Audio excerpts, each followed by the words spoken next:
Então, amados, vamos continuar aqui o estudo.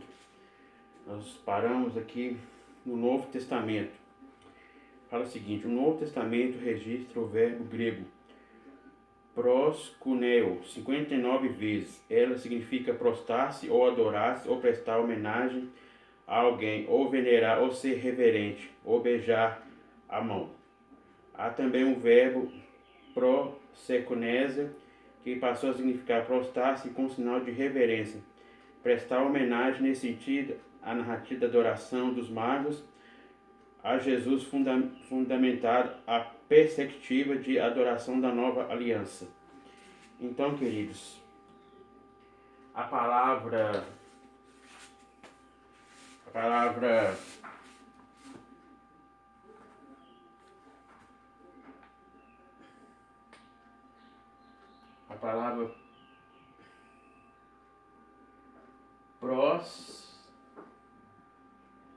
proskineo.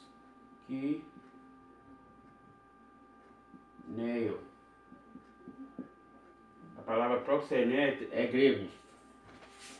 A palavra grega. Ok, queridos? Proskineo significa prostrar,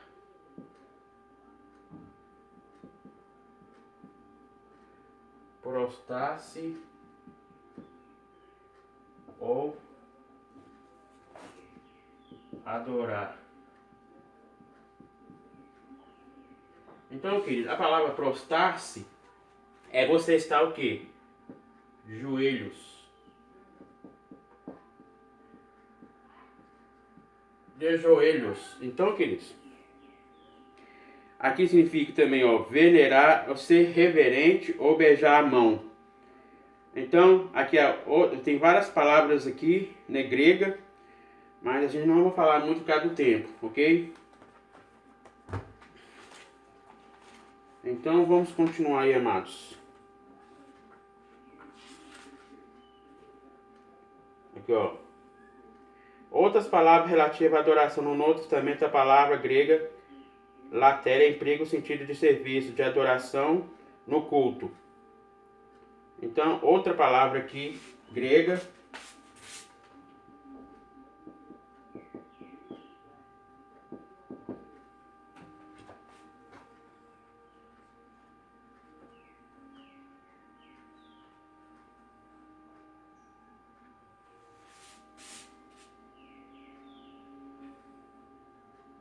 aqui, queridos, ó, latéria é tanto esse substantivo quanto a sua forma verbal. Ó, a forma verbal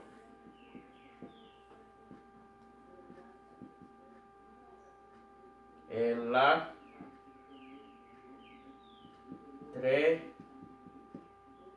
latrélio. Levam-se uma esfera inteiramente diferente daquela visada com o gronopélio e proskunien. O sentido básico desse novo vocábulo grego é do salário de um serviço. Então, queridos, isso aqui significa serviço, né? A palavra latrélia significa serviço.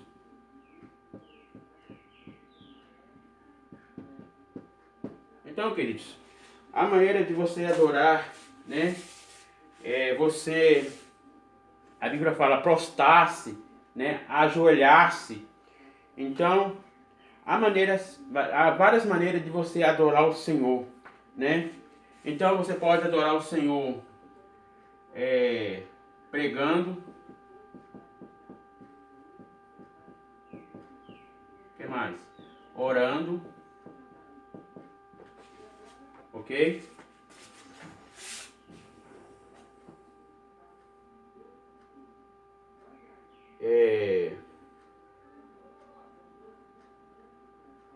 Trabalhar na portaria.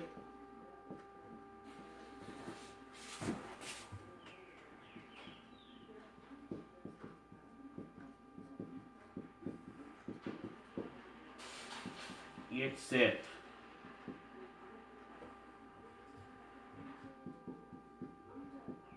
Então, queridos, há várias coisas para nós fazermos na casa do Senhor, né? Então devemos adorar em espírito e em verdade. Vamos continuar aqui, vamos para o segundo ponto, queridos.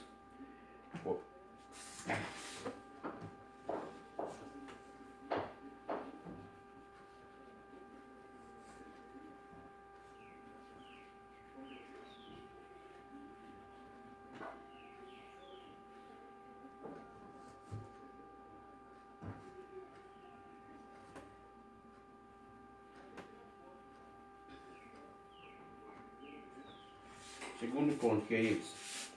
Como adorar Deus?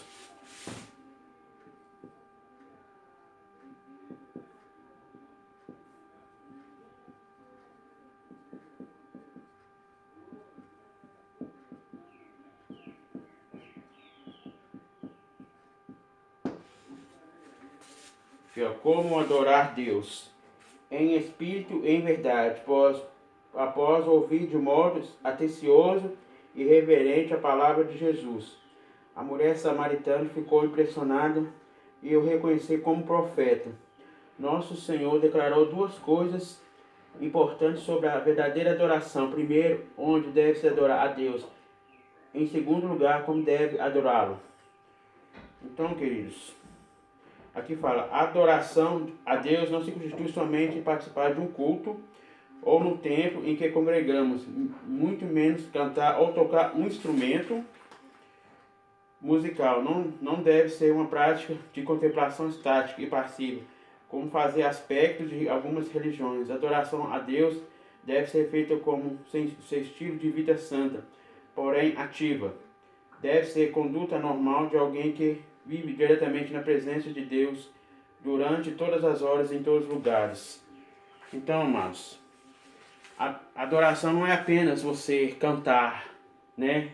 Louvar o Senhor, né? Tocar um instrumento, né? Mas deve estar com a vida santa diante de Deus, né? Então vamos continuar aqui, amados, a lição aqui. Segundo ponto, subtópico, ponto 1.1. Fala, onde adorar Deus? Para a mulher samaritana, o lugar correto de adoração era somente Samaria, mas para os judeus era Jerusalém. Entretanto, nosso Senhor revelou claramente que chegaria um tempo que o essencial da adoração não seria o lugar geográfico, pois os verdadeiros adoradores adorarão o Pai em espírito e em verdade, porque o Pai procura os tais que se adoram. Deus é espírito e importa os que adorem em espírito e em verdade. Então, queridos, aqui a mulher samaritana falou com Jesus, devo adorar em Samaria, né? Ou em Jerusalém, né? Aqui fala os judeus é em Jerusalém. Então, não é pelo mapa geográfico, né? A Bíblia diz, né? Nós devemos adorar o Senhor em todos os lugares, né? Basta que nós estamos com a vida ligada diante de Deus. Atitude do adorador. Então, queridos, vamos falar sobre a atitude do adorador. Além de adorar em espírito, o cristão deve adorar em verdade. Neste todo hino ou cântico ou apresentação musical é adoração a Deus. Atualmente, a parte da influência do chamado movimento gospel, as músicas têm sido usadas de forma a exaltar artistas ou levitas. Isso é uma visão deputada de adoração. Multidões se ajuntam em templos, estádios ou praças para assistir show gospel, onde a humanidade e a contradição está longe do propósito original da adoração. Ora, a verdadeira adoração é em espírito, em verdade, e para a glória de Deus. Somente Ele é o centro da adoração. Então, amados, aqui está falando, né, que as pessoas cantam, né, para se exaltar, né? Então, é gospel, né, show gospel, né? Quantas vezes acontece isso, né, para ganhar dinheiro, né? Então, querido, nossa adoração deve ser em espírito, em verdade. Agora, querido, o que é levitas?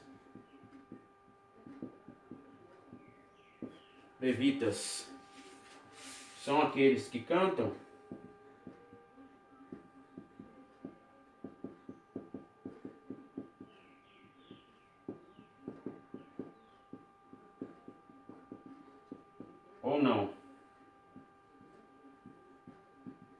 queridos, levitas são todos que servem ao nosso Deus, né? Como servo, né? Como servo, né? Todos nós somos levitas.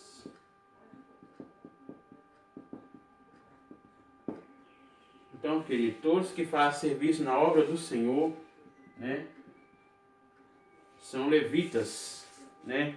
Não são apenas aqueles, né? Não são apenas aqueles que cantam. Então, queridos, desculpa que escrevi o nome aqui. Não são apenas aqueles que cantam, né? Mas, queridos, nós somos servos. A Bíblia diz lá em Lucas 2, versículo 12 e 42. Abra sua Bíblia em Lucas.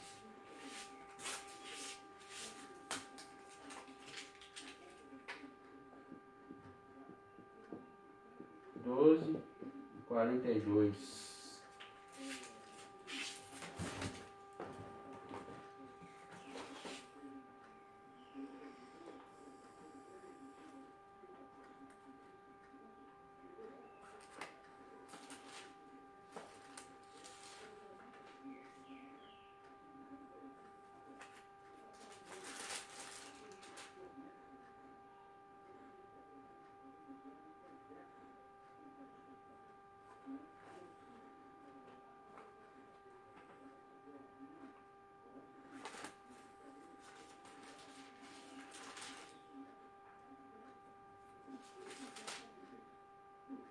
Diz que isso, ó.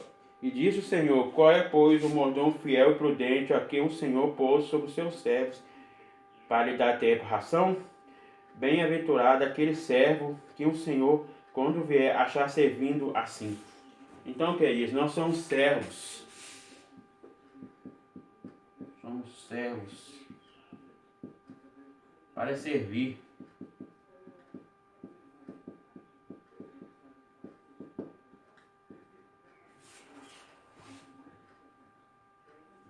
Para servir. Então, queridos, nós somos, né, mordomos.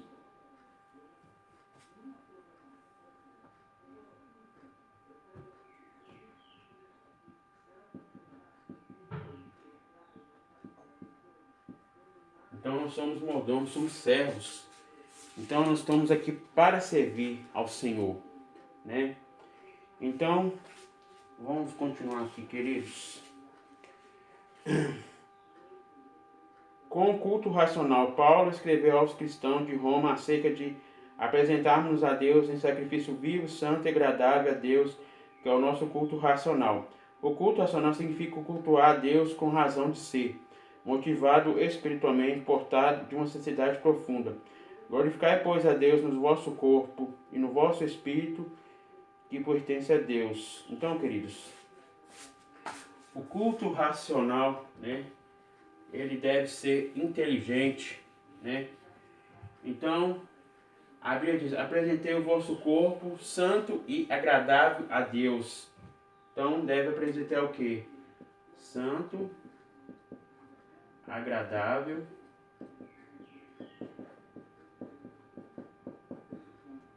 né? 1 Coríntios 12, né?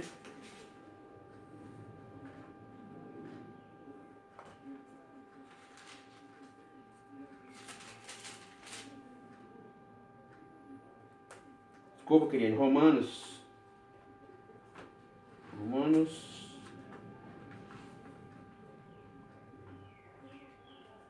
12 fala que, ó, rogo-vos, pois, irmãos, que pela compaixão de Deus eu apresentei o vosso corpo em sacrifício vivo.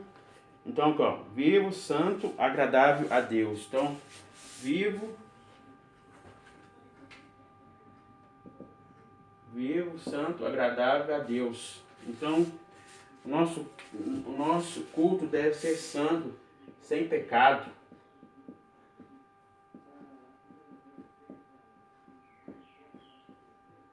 nós vemos que Deus, Ele odeia o pecado, mas ama o pecador, né? Então, o nosso culto deve ser vivo, né? Diante de Deus, agradável ao nosso Pai. Amém?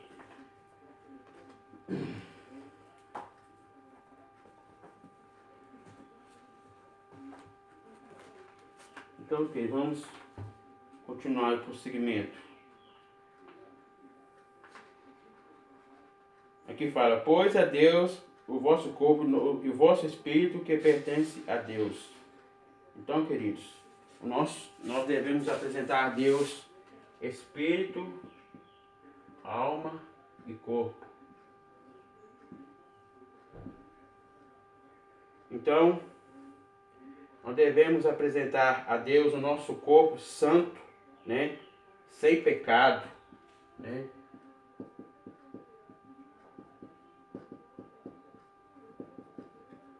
A nossa mente,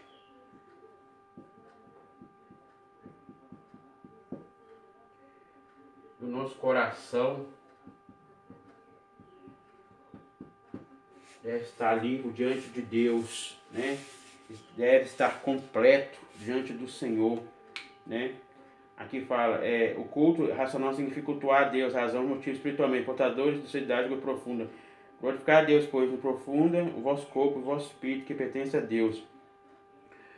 O objetivo do culto racional é para que experimentei qual seja boa, agradável e perfeita vontade de Deus. Então, queridos, devemos fazer a vontade de Deus. Deus procura os verdadeiros adoradores, aqueles que adoram o Pai em espírito e em verdade. Então, Deus quer o quê? A comunhão, né, em nossas vidas, né? Comunhão, principalmente entre Deus e o homem.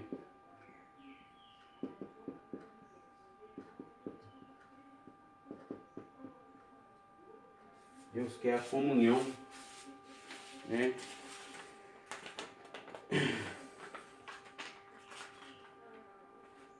Agora, que vamos falar do terceiro ponto aí. Gestos e atitudes na adoração a Deus.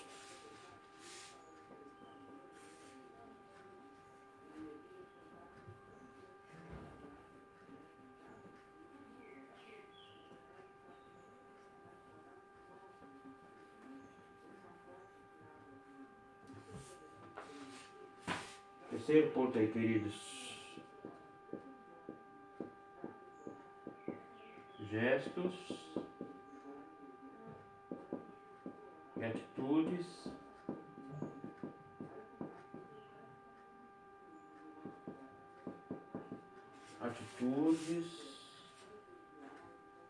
na adoração a Deus.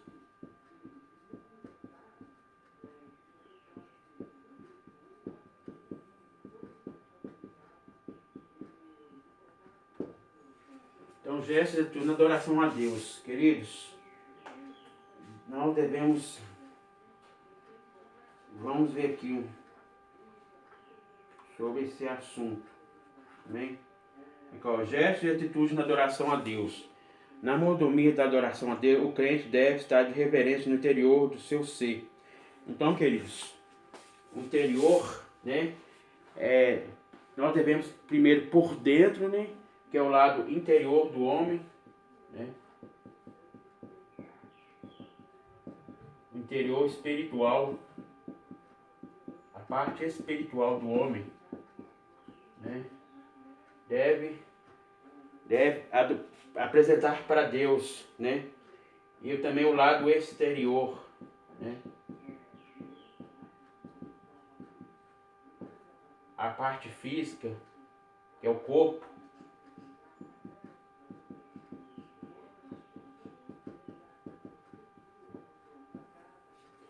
Então, queridos, aqui fala, ó, demonstre de um profundo amor a Deus, gestos concretos que revelam seu sentimento interior de profunda reverência ao Ser Supremo em espírito e em verdade. Os gestos mais comuns expressos pelo verdadeiro são ajoelhar-se e prostrar-se. Então, queridos, ajoelhar é um sinal de quê? De humilhação a Deus, né? e prostrar-se, nós devemos prostrar diante de Deus. Aqui fala, quando o adorador prostra diante de Deus, sempre o faz para orar. Na inauguração do templo em Jerusalém, Salomão pôs-se de joelho diante de todo o povo e adorou a Deus. Sucedeu, pois, que acabando Salomão de fazer o Senhor esta oração e essa súplica, estando de joelhos e com as mãos estendidas para os céus, levantou diante do altar do Senhor. Então, quando acabou o templo, né, da construção do templo, Salomão, né, levantou as mãos para os céus, né? Então, queridos, levantar as mãos para o céu, né? E aqui fala que ele esteve de joelhos, né? E levantou as mãos para os céus, né? E depois falou ao Senhor de Paulo, pôs-se de joelho também. E havendo disso, pôs-se de joelho e orou com eles. Então, querido, tem várias referências bíblicas aí sobre, né, como se deve se ajoelhar diante de Deus, né? Você deve, né, ajoelhar e levantar suas mãos para Deus, né? Então, queridos, agora vamos falar louvar e cantar.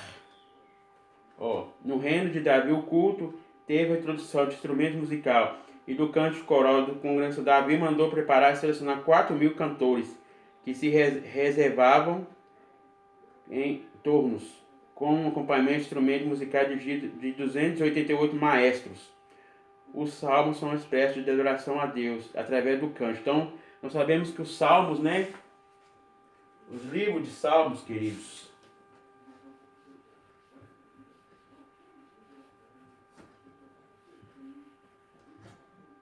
os livros de salmos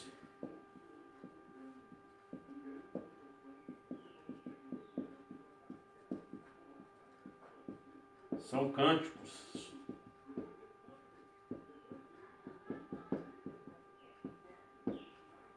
Eles são cânticos. Então, queridos, a nossa adoração deve ser para o Senhor Jesus, né? Quando nós louvamos ao Senhor, né? Nós sentimos a unção de Deus através do louvor, né? O Senhor recebe o nosso louvor, né? A nossa adoração. Amém? Que Deus possa abençoar a todos nesta manhã, né?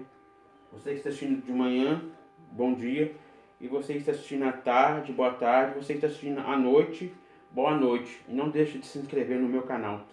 Vamos fazer a conclusão, queridos. Na domingo de adoração, precisamos saber que Deus não vê apenas o gesto exterior como expressão de louvor, mas também a motivação do coração. Então, querido, Deus não vê só o exterior, mas Ele também vê o interior do homem.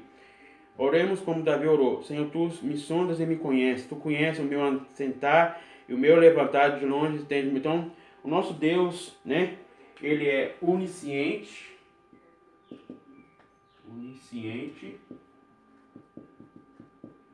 onipotente,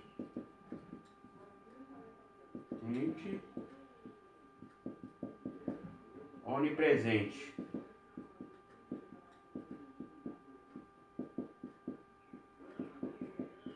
Então, assim, querido, a definição de onisciente, ele sabe de todas as coisas.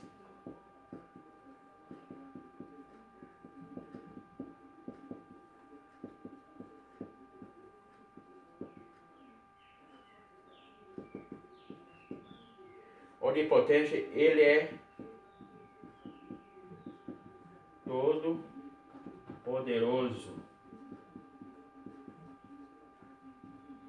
Onipresente, ele está presente agora.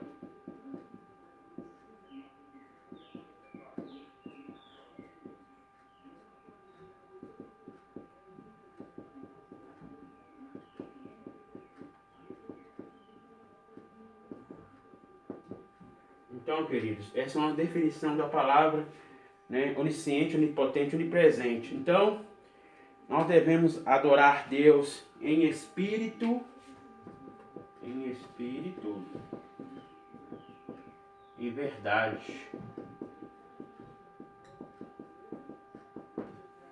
Então, queridos, Deus, Ele conhece a nossa mente, né? Ele conhece, Ele sabe, né, de tudo. Ele nos ajuda porque Ele é todo poderoso. Ele é onipresente, ele está presente conosco todo momento. A Bíblia diz e estarei convosco todos os dias até a consumação do século. Então, queridos, adoremos a Deus em todos os lugares que você estiver, adore a Deus, né? Porque Ele está presente, Ele sabe de tudo que você, né, precisa. Amém? Então, que Deus possa te abençoar nesta manhã. Amém? Então não deixa de deixar seu joinha aí no meu canal. Amém? Deus abençoe. Queridos, ativa aí o sininho abaixo para que o YouTube reconheça, amém, o meu vídeo. Amém? Que Deus abençoe.